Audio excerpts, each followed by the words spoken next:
Ketika Biden dilantik, Tiongkok tahu sekali kelemahan Demokrat yang tidak akan bisa perang shadow di mainland Tiongkok. Makanya mereka berani serang terbuka dengan propaganda kedaulatan atau sovereign right Tiongkok versi mereka. Mereka merasa ditekan habis-habisan di zaman Trump dengan Tiongkok diisukan melakukan penzoliman pada komunitas Uighur dengan pencaplokan Hong Kong dan banyak lagi kesalahan Tiongkok yang dihajar oleh Partai Republik dalam administrasi Trump. Ketika Demokrat sekarang berkuasa, mainnya pakai operasi intelijen. Tidak bisa gampang memainkan itu di Tiongkok. Tiongkok tahu banget, makanya mereka sikat Amerika sekarang. Diumumkannya pelarangan 28 pejabat ex-Trump masuk ke Tiongkok dengan banyak keburukan yang diperlihatkan oleh mereka. Padahal ini hanya menunjukkan bahwa Tiongkok akan membalas dengan propaganda bahwa salah tuduhan Trump tersebut. Dan kedua, mereka unjuk taring ke Demokrat Biden. Berani lawan gak lu? Melihat beraninya Tiongkok sekarang ini, saya yakin Amerika keok dalam 4 tahun ke depan dengan Tiongkok. Lalu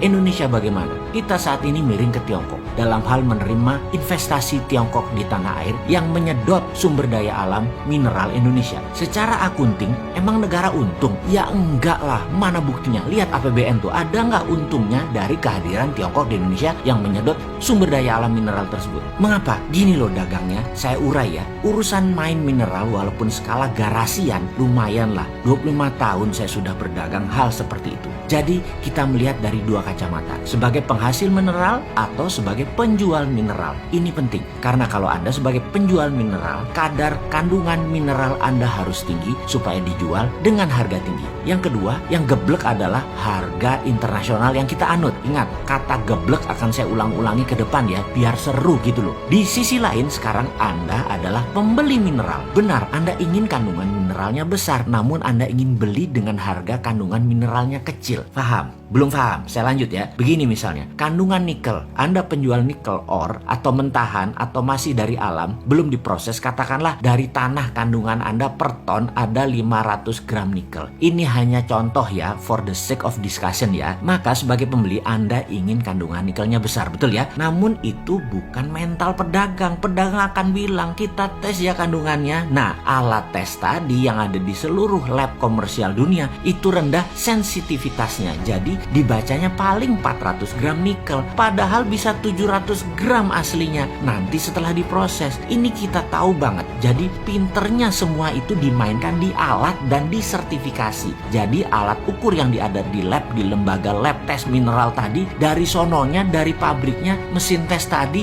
adalah sudah agen para globalis. Karena itu Sontoloyo ini kalau dagang meterannya atau ukurannya nggak mau pakai Scofindo kayak Surveyor Indonesia kayak apalagi lab luar negeri. Selama hitungannya pakai material fisik labnya, nggak mau aja. Tapi tetap aja ada yang beli karena kita fair. Lalu pakai apa? Kami pakai EDAC system, pakai spektrum warna. Dan jangan kaget kalau hasil lab mineral content Indonesia bisa 2 kali lipat hasil lab manapun di dunia dengan alat ukur yang sudah sejak 20 tahun yang lalu cara penghitungannya sama. Pakai ukuran physical mineral. Ya wassalam dah, lu dikadalin asing. Geblek ya? Ya nggak juga, namanya juga nggak tahu. Lalu sebagai pembeli, kita ini bullshitnya lebih banyak lagi. Dibilang mahal lah nanti peleburannya, refining teknologinya mahal, banyak waste dari produk Anda, benda mineral Anda kecil konten mineralnya dan lain sebagainya. Sehingga nggak pakai lagi harga bursa internasional, tapi pakai harga ongkos tambang. Lah ini gebleknya nambah. Wis angel, wis berbisnis tambang mineral kok ngene digoblokin asing. Padahal kalau pakai SWF versi MMT, sovereign wealth atau kekayaan nasional tadi bukan untuk didagangkan, tapi sebagai alat tawar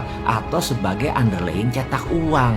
Sekarang SWF jadi lembaga loh, lembaga hutang berbasis perusahaan. Dan ini super lucu. Maaf ya, boleh bilang geblok lagi nggak ya? Maklum, SWF-nya niru ide Bosman, tetapi hanya namanya saja yang ditiru. Actionnya mah jauh beda langit dan bumi. Yang sekarang berbasis hutangan, yang memang jago hutang sih, memang ya jago hutang ya otaknya hutang. Yang satu yang kita yang MMT berbasis aset nasional yang tidak diperdagangkan tapi dijaminkan sebagai underlying. Kesimpulan, dalam mengelola sumber daya alam nasional yang milik rakyat ini sesuai Undang-Undang 45 pasal 33 yang menurut saya salah kaprah, selalu menuruti negara besar yang punya GBHN sangat baik atas pencaplokan sumber daya alam negara lain. Dan ini harus ditangani oleh Menteri Peperangan. Ini adalah warfare, masuk kategori perang, bukannya masuk ranah perdagangan. Kalau bernegaranya sadar akan ke NKRI-an garis lurus loh ya ini ya, bukan menambah banyaknya pejabat diam seperti saat ini yang banyak lupa kalau kita punya wakil presiden.